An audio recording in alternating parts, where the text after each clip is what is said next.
오늘도 매일의 기도를 통해 하나님께 더 가까이 나오신 여러분을 환영하고 축복합니다.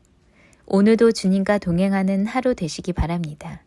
주님과 친밀한 교제를 갖는 시간 되시길 기도합니다. 오늘 하나님께서 우리 가운데 주시는 말씀입니다. 사무엘하 6장 16절의 말씀을 한 절의 말씀이므로 함께 합독하겠습니다. 함께 읽을까요? 시작. 여호와의 궤가 다윗성으로 들어올 때 사울의 딸 미갈이 창으로 내다보다가 다윗 왕이 여호와 앞에서 뛰놀며 춤추는 것을 보고 심중에 그를 업신 여기니라. 아멘. 자, 오늘도 각자의 자리에서 예배하는 분들을 축복합니다. 오늘도 이 매일의 기도를 통하여 여러분의 시선이 하나님께 있고 그리고 우리의 시선이 오직 주님께 주목될 수 있는 그 하루를 살아내시기를 주의 이름으로 축원하겠습니다. 자, 오늘 성경은 우리가 한 가지 질문을 던집니다. 그것은 뭐냐면 너의 시선은 어디에 있느냐라는 겁니다. 너의 시선은 어디에 있느냐. 제가 오늘 들어오는 집사님이 한번 여쭤봤어요. 혹시 중꺽마라는 단어를 아세요? 이렇게 물어봤어요. 혹시 사모님 아세요? 중꺽마? 네, 다행이에요. 네, 그래서 요즘 젊은 아이들이 막 얘기하거든요. 지난번에도 한번 얘기할 때 제가 아이들한테 화이팅 그랬더니 아이들이 막 이렇게 얘기했는데 무슨 말인지 잘 못 알아들었어요. 그래서 제가 그래 딱 이러고 했는데 생각해 보니까 그게 중꺽마라는 단어더라고요. 자, 이 중꺽마라는 단어가 예전에도 있었지만 최근에 많이 쓰인다고 하는데요. 특별히 이번 월드컵 때 우리나라의 포르투갈이라든가 우루과이라든가 우리나라보다는 훨씬 이 피파 랭킹이 높은 그런 나라들이 있었기 때문에 이번에 16강은 틀렸어 이런 마음을 가졌다는 거예요. 거기다가 첫 게임에 그렇게 만족스럽지 않고 두 번째 게임을 지나면서 이제 많은 사람들이 이제 끝났어 이렇게 얘기했는데 그때도 이 걸개가 다 걸렸는데 거기 중꺽마 이렇게 써 있었다는 거 아닙니까? 그게 바로 중요한 건 꺾이지 않는 마음이라는 거예요. 저는 그 얘기를 듣는데 물론 아이들이 이렇게 했던 이야기고 저도 생소한 단어지만 정말 많은 생각이 들게 하더라고요. 여러분, 이스라엘 백성들이 믿음을 가지고 홍해를 쫙 나온 거잖아요. 홍해를 향해서 달려온 거잖아요. 이제 홍해만 건너면 되는 거잖아요. 근데요, 그들이 홍해를 바라보면서 이제 마음이 꺾여요. 그래서 성경을 보면 원망하고 울부짖고 부르짖었다 이렇게 기록해요. 자, 근데 성경은 그 많은 사람들이 꺾이고 두려워하고 낭망하고 기도하지 않고 하나님을 신뢰하지 않고 그거에 대해서 주목하지 않아요. 그들이 울부짖었다. 그 이야기는 짧은 한 문장으로 끝나요. 그리고는 누구 얘기가 나오냐면 바로 모세 얘기가 나오는 거예요. 야야야, 뭘 그렇게 두려워하냐. 하늘에 계신 하나님께서 하늘문을 여실 것이다. 너희는 두려워하지 말고 하나님을 바라보라. 그리고 손을 들고 그리고 홍해를 향해 선포하고 나아갈 때 하나님의 뜻대로 갈라졌다라는 거예요. 여러분, 저는 오늘 우리의 시선이 어디에 있는가를 점검하는 이 출발이 되기를 원해요. 그리고 우리의 마음 깊은 곳에 나는 하나님께 시선을 맞추리라 라는 이 첫 번째 주제를 가지고 살아갈 수 있기를 주의 이름으로 축원하겠습니다. 이 바로 첫 번째 주제가 여기 있는 겁니다. 하나님께 시선을 맞추라. 여러분, 문제는요 끊임없이 발생합니다. 이스라엘 백성들의 홍해, 다니엘의 사자굴, 여러분 다윗의 사울, 여러분 문제는 끊임없이 발생하는 겁니다. 그러면 그 문제를 이길 수 있는 그 첫 번째 주제는 무엇이냐? 어떤 단계를 거쳐야 되느냐? 문제가 아니라 하나님께 시선을 맞추는 겁니다. 16절을 보십시오. 여호와의 궤가 다윗성으로 들어올 때 이렇게 말하거든요. 오늘 사무엘하 6장 16절의 말씀은요 정말 놀라운 말씀입니다. 왜냐하면 하나님의 궤가 드디어 법궤가 하나님의 성으로 들어오는 거예요. 다윗성으로 들어오는 그 순간을 경험하고 있는 겁니다. 자, 그런데 그때 이 여호와의 궤가 다윗성으로 들어올 때 시선을 하나님께 두었던 사람과 시선을 조롱과 비웃음과 세상에 시선을 두었던 이 미갈은요 완전히 다른 인생을 살잖아요. 미갈에 대해 성경은 짧고 굵게 기록해요. 다시는 아이를 낳지 못했고 다시는 주목받지 못한 인생을 살았더라. 저는 여러분에게 선포합니다. 여러분, 하나님께 시선을 두십시오. 여러분, 우리의 시선을 오직 하나님께 둬야 되는 겁니다. 우리의 시선을 오직 하나님께 두고 걸어가는 겁니다. 여러분, 이번 한 주간 내가 사람들과 무엇을 만날까, 무엇을 먹을까, 무엇을 입을까, 여러분 그것은 계획하지만 기도하는 자리는 잘 계획하지 않아요. 새벽을 깨우기 위해서 중요한 것이 있습니다. 그것은 뭐냐면 신발을 돌려놓는 겁니다. 내일 새벽에 입을 옷을 걸어놓는 겁니다. 각자에게는 루틴이 있습니다. 저에게도 루틴이 있습니다. 뭐 다른 루틴은 별로 없지만 저녁에 자기 전에 다음날 입을 옷을, 물론 저희 아이들은 늘 얘기하더라고요. 아니 아빠는 교복을 늘 입고 가는데 무슨 옷을 고르냐고 얘기지만 저에게도 그래도 고르는 게 있습니다. 양말도 골라야 하고. 그럼 저녁에 늘 그걸 준비해 놓습니다. 여러분, 우리의 시선이 어디에 있는 거예요? 점검하셔야 됩니다. 우리는 늘 이번 한 주 우리가 누구를 만나고 무엇을 먹고 무엇을 마실까를 고민하지만 여러분, 성경은 우리 가운데 오늘도 하나님께 시선을 두라 이렇게 말합니다. 여러분, 엉뚱한 곳에 시선을 두지 마십시오. 오늘 미갈의 문제는 바로 이 엉뚱한 곳에 시선을 두었다라는 겁니다. 자, 두 번째 주제로 한번 넘어가 볼까요? 여러분, 시선은 계승된다라는 사실을 여러분 기억하셔야 합니다. 자, 우리가 인생을 살아가다 보면 여러분, 이 시선이라는 것을, 내 시선이 나에게서 거의 끝나지 않습니다. 여러분, 우리가 우리 아이들을 봐도 알 수 있잖아요. 이렇게 딱 보면 그 아이가 딱 들으면 누구 아이인지 이렇게 보입니다. 네, 그 애들 이렇게 말하는 것 보고 행동하는 거 보면 그게 보입니다. 여러분, 늘 그런 겁니다. 그처럼 믿음의 시선도 계승됩니다. 여러분, 믿음의 시선이 계승돼요. 우리는 종종 우리 아이들이 우리 마음에 너무 안 들을 때가 너무 많아요. 우리 아이의 믿음은 어떻게 하나. 네, 그래서 우리의 시선이 아이들에게 있을 때가 있지만 사실 여러분의 부모님에게 가서 물어보십시오. 여러분의 부모님도 그러셨을 겁니다. 여러분, 우리가 우리 아이들 볼 때 가끔 그러거든요. 목사님, 우리 아이가 왜 이렇게 어린지 모르겠어요. 제가 볼 땐 안 그런데. 제가 볼 때는 그 아이가 정말 자라나는 것 같고 이제 진중해지는 것이 보이는데 우리 애는 왜 이렇게 애기 같은지 모르겠다고 부모님들 말씀하시거든요. 여러분, 시선은 계승되는 겁니다. 너무 걱정하지 마세요. 여러분, 지금 우리 애들이 믿음이 없는 것처럼 보이고 어린 것처럼 보여도 너무 걱정하지 마세요. 여러분의 시선이 하나님께 고정되어 있는 한 여러분 시선은 계승되게 되어 있습니다. 우리는 빨리 우리 아이들이 좀 자라나고 빨리 뭐 교회가 성장하고 빨리 무언가가 이루어지길 원하지만 여러분, 정말 중요한 것은 다른 게 아니라 나의 시선이 주님께 있느냐, 그리고 그 시선이 있다면 주님이 책임지신다라는 믿음입니다. 왜냐하면 오늘 세번역 성경으로 오늘 본문을 보면 이렇게 기록합니다. 같이 한번 볼까요? 시작. 사울의 딸 미갈이 창밖을 내다보다가. 여러분, 재미난 표현이 나오지 않습니까?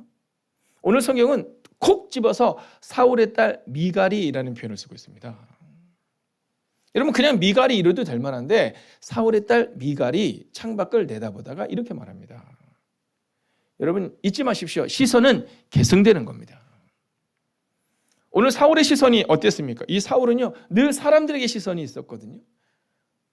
사울은 천천히요, 다윗은 만만이다. 이 얘기는 사울은 수천 명을 무너뜨렸고 다윗은 수만을 무너뜨렸다. 여러분, 다윗은 하나님께 시선을 둔다면 사울은요, 늘 그것에 시선을 둬요. 그래서 전전 근거하고 다윗을 죽이려고 한 겁니다. 여러분, 사울이 평생 한 일이 뭐예요? 다윗 쫓아다닌 겁니다. 다윗 죽이려고 쫓아다니다가 그 인생이 끝난 겁니다. 왜요? 시선이 거기 있었기 때문이에요. 그런데 그 사울의 딸 미갈도 똑같은 시선을 갖습니다. 하나님께 시선을 두지 않아요. 사울의 딸 미갈이 창밖을 내다보는, 엉뚱한 곳을 바라보는, 하나님이 아니라 엉뚱한 곳을 바라보며 고백하는 그의 시선이 나오고 있다라는 거죠. 여러분, 오늘 우리의 시선이 곧 내일의 시선입니다. 우리 다음 세대가 어떻게 될까? 여러분, 뭐 궁금해하지 마십시오. 오늘 여러분의 시선이 곧 여러분의 다음 세대의 시선입니다. 우리 교회는 어떻게 갈까? 여러분, 너무 걱정하거나 궁금해하지 마십시오. 그저 여러분의 시선이 바로 우리 교회의 다음 시선이다라는 겁니다.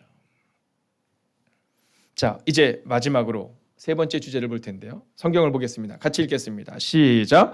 다윗 왕이 주님 앞에서 뛰면서 춤을 추는 것을 보고, 자, 이제 이 미갈의 시선은요, 다윗 왕이 춤추는 것에 꽂혀 있습니다. 자, 그런데 그 다음 문장이 참 중요합니다. 같이 한번 볼까요? 마음속으로 그를 업신여겼다라는 겁니다. 여러분, 그 시선이 어떻게 행동하냐면 업신여기는 시선으로 나아갑니다. 근데 재밌는 표현이 있잖아요. 마음속으로 이렇게 나오잖아요. 자, 16절에는요, 마음속으로 생각했거든요. 그런데 우리가 내일과 모레를 지나가면서 이 미갈이 마음속으로 그 얘기를 담아두지 않아요. 그 얘기를 다윗에게 쏟아냅니다. 그리고 하나님은 그 마음과 그 말로 쏟아내는 이 미갈을 보면서 그의 인생을 바꿔요. 즉 마음에서 말로 그리고 인생으로 우리 인생은 바뀌게 되어 있다라는 겁니다. 우리의 마음이 오늘 시작하며 함께 나눴던 것처럼 중꺾마, 그죠? 중요한 건 꺾이지 않는 마음. 문제가 아니라 하나님께 시선을 둔다면, 그리고 그것을 기도로 오늘 말로 선포한다면 그것이 우리의 인생이 될 것이다라는 겁니다. 여러분 선포합니다. 시선을 문제 너머에 계시는 하나님께 두십시오. 이게 바로 오늘의 주제입니다. 여러분 여호와의 궤가 다윗성으로 들어올 때 이렇게 기록하거든요. 여호와의 궤가 다윗성으로 들어올 때, 여러분 그때 시선을 그 하나님께 두었던 다윗과 미갈의 인생은 완전히 달라져요. 그래서 오늘 성경은 우리 가운데 시선을 문제 너머에 계시는 하나님께만 두라 이렇게 말하고 있는 겁니다. 자, 오늘 말씀을 마치려 합니다. 어떻습니까? 오늘 우리의 마음과 우리의 뜻과 정성을 다해 이곳에 나왔습니다. 그리고 나서 우리는 어떻게 살아가야 할까를 점검하셔야 합니다. 아, 진짜 오늘 말씀드리니까 참 좋다. 이게 아니라 그 말씀을 들으니 나도 오늘 하루는 시선을 문제가 아니라 하나님께 두게 하소서. 그 믿음으로 살아가야겠다. 이렇게 다짐해야 한다는 겁니다. 그리고 우리 아이들에게도 오늘 하루는 그 말씀을 전해 주셔야 합니다.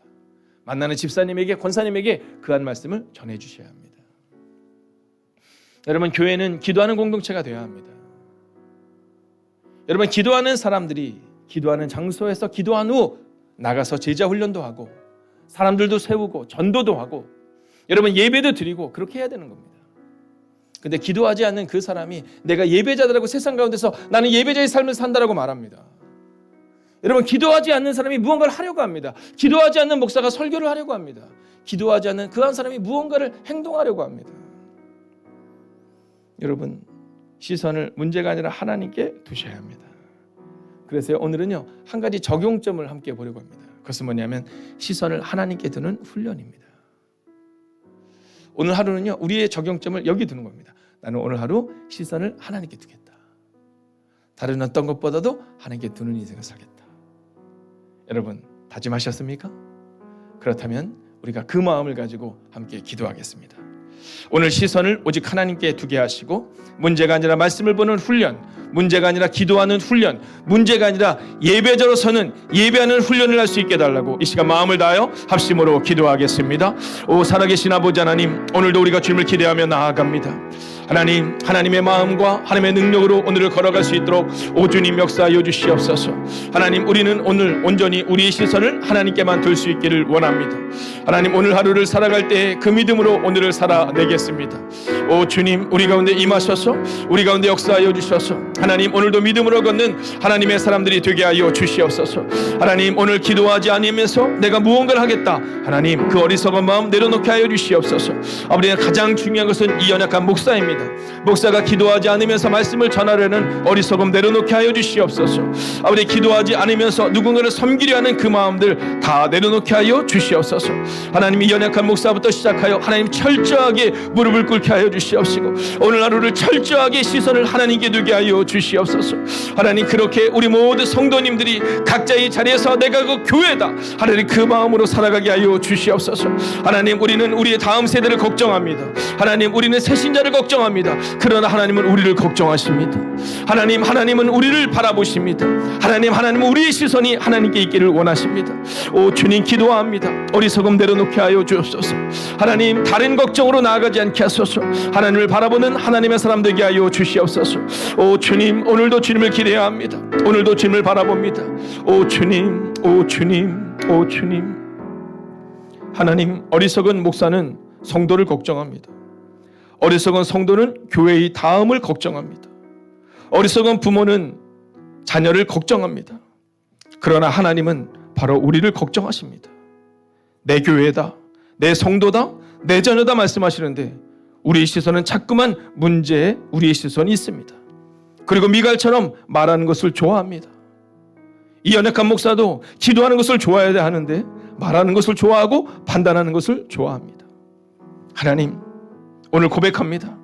오늘 하루 우리의 시선을 오직 하나님께 두게 하시고 문제가 아니라 말씀을 보는 훈련, 문제가 아니라 기도하는 훈련, 문제가 아니라 예배하는 훈련 가운데 거하게 하여 주셔서 이번 한 주간도 예수님의 자리를 기억하며 그렇게 가장 힘든 순간 제자들과 함께 그 문제를 해결하려고 노력하신 것이 아니라 하나님의 품으로 파고들어서 하나님께 그 모든 상황을 맡기고 시선을 하나님께 드렸던 예수님처럼 오늘 하루도 온전히 우리의 시선을 하나님께만 맡기고 살아가는 하나님의 사람들이 되기를 성부와 성자와 성령의 이름으로 간절히 축원하옵나이다. 아멘. 첫 번째, 주님의 마음으로 모든 사람을 구분 없이 사랑하는 사순절 되게 하소서.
두 번째, 하나님 품으로 파고드는 예배자로 서게 하소서.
세 번째, 주님의 눈으로 세상을 바라보게 하시고 주님의 귀로 이웃을 소리를 듣고 이해하고 사랑하게 하소서.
네 번째, 튀르키예와 시리아 가운데 회복의 은혜를 허락하시고 속히 일상으로 돌아갈 수 있는 능력을 허락하소서. 힘쓰고 애쓰고 계시는 선교사님들과 가정을 하나님께서 돌보아 주소서.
다섯 번째, 한 주간도 주님의 손이 되어 지친 이들의 어깨를 두드리실 사역자들 가운데 영육간의 강건함을 허락하시고 주님의 지혜와 능력으로 동행하여 주소서.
하나님께서 우리의 기도에 영광 받으셨습니다.